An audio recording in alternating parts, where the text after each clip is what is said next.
My dear children, in my previous video, I ended with the description of the grandmother, that she was like the winter landscape in the mountains, an expanse of pure white serenity, breathing peace and contentment. You see, nature is a creation of God, and this grandmother was so pure, so virgin, that she was a godly woman. Okay, as per the grandson. Now in the next paragraph, my grandmother and I were good friends.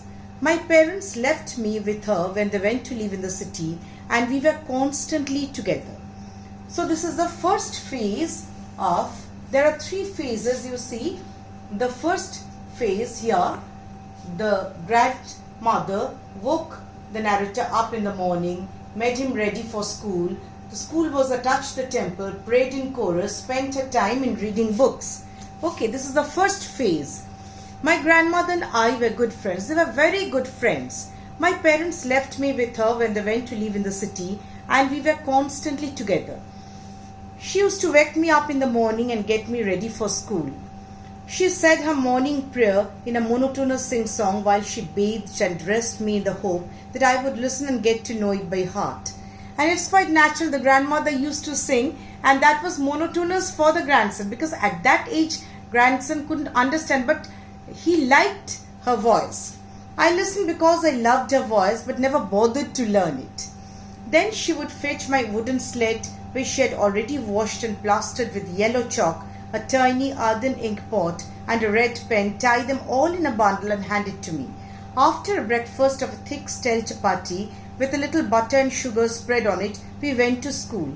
She carried several stale chapatis with her for the village dogs. So note this line, she had a tremendous attachment with the grandson, and grandson was under the shelter of the grandmother always. And not only that, the grandmother used to feed the village dogs with that stale chapatis. So what does it reveal? This reveals that grandmother was very kind and sympathetic in nature.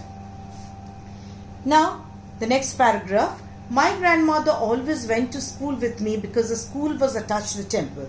Again, the religiousness of the grandmother is expressed here, that my grandmother always went to school with me because the school was attached to the temple. The priest taught us the alphabet of the morning prayer. So what was being taught in the rural school, that is mentioned here in this paragraph? While the children sat in rows on either side of the veranda singing the alphabet or the prayer in a chorus. That was all together they chanted prayers. My grandmother sat inside reading the scriptures, that means holy books, religious books, and when we had both finished, we'd walk back together. This time the village dogs would meet us at the temple door. They followed us to our home, growling and fighting with each other for the chapatis we threw to them. So the attachment and the grandmother's likings for the rural school is highlighted here, because the grandmother used to accompany the grandson to school because the temple was attached to the school, and grandmother enjoyed there. Now when my parents were comfortably settled in the city, they sent for us. Now the second phase starts. You see, in the second phase, they went to city, both shared same room, because the parents were comfortably settled. Khushwant Singh's parents were comfortably settled there, and they went to city. They sent for us, and that was a turning point in our friendship. So what was the turning point in their friendship? That they went to city, though they shared the same room. Although we shared the same room, my grandmother no longer came to school with me, because grandmother couldn't accompany grandson to school. So that was a turning point. I used to go to an English school in a motor bus. There were no dogs in the streets, and she took to feeding sparrows in the courtyard of her city house. That means dogs were replaced by sparrows. And not only that, the narrator, that is Khushwant Singh, used to go by a motor bus because it was an English school. As the years rolled by, we saw less of each other. For some time, she continued to wake me up and get me ready for school. When I came back, she would ask me what the teacher had taught me. As usual, the grandmother had a tremendous affinity and concern for the grandson. That's why she used to ask what was being taught in the English school. I would tell her English words and little things of Western science and learning, the law of gravity, Archimedes' principle, the world being around, etc. This made her very unhappy.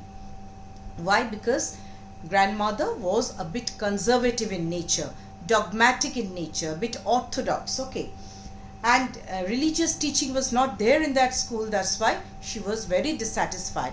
But she did not express her dissatisfaction.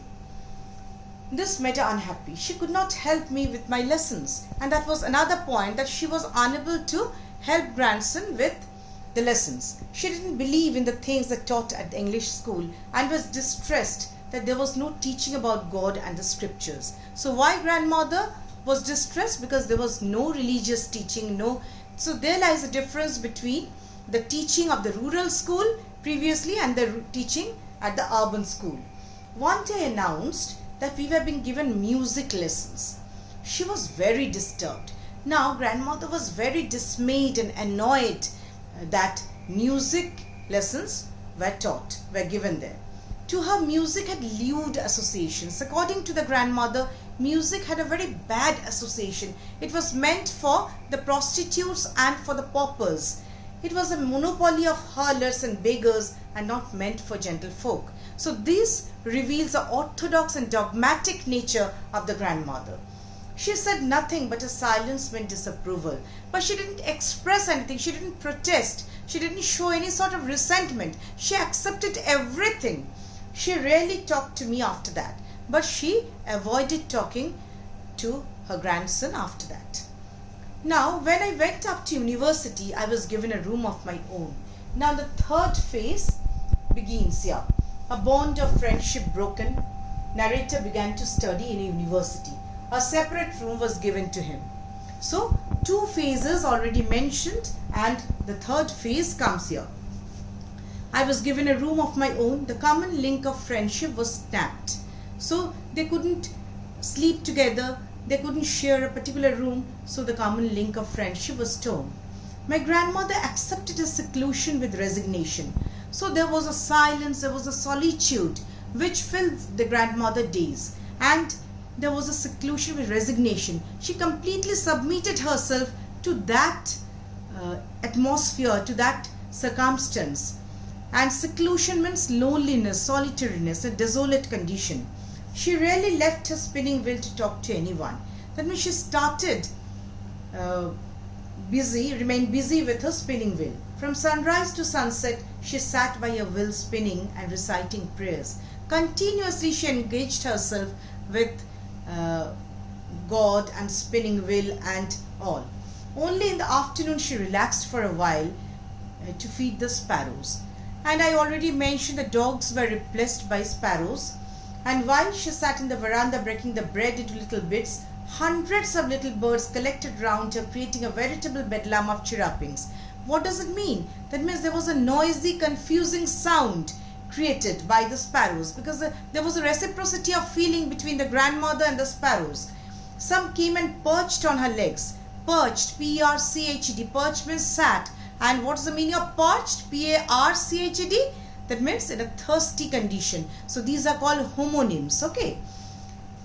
Some even sat on her head. She smiled but never shooed them away. She did not remove them away, and it is used to be the happiest half hour of the day for her. So what was the happiest half hour of the day for the grandmother? That means engaging herself with the sparrows, feeding them. Okay. When I decided to go abroad for further studies, I was sure my grandmother would be upset. Now the grandson would be going abroad for further studies. I was sure my grandmother would be upset. Grandson, as usual, thought the grandmother would be very disappointed at this. I would be away for 5 years, and at her age one could never tell. So what? One could never tell. One could never tell that whether she would survive or not. But my grandmother could. She was not even sentimental. Okay, up to this, in my next video, the next part will be continued.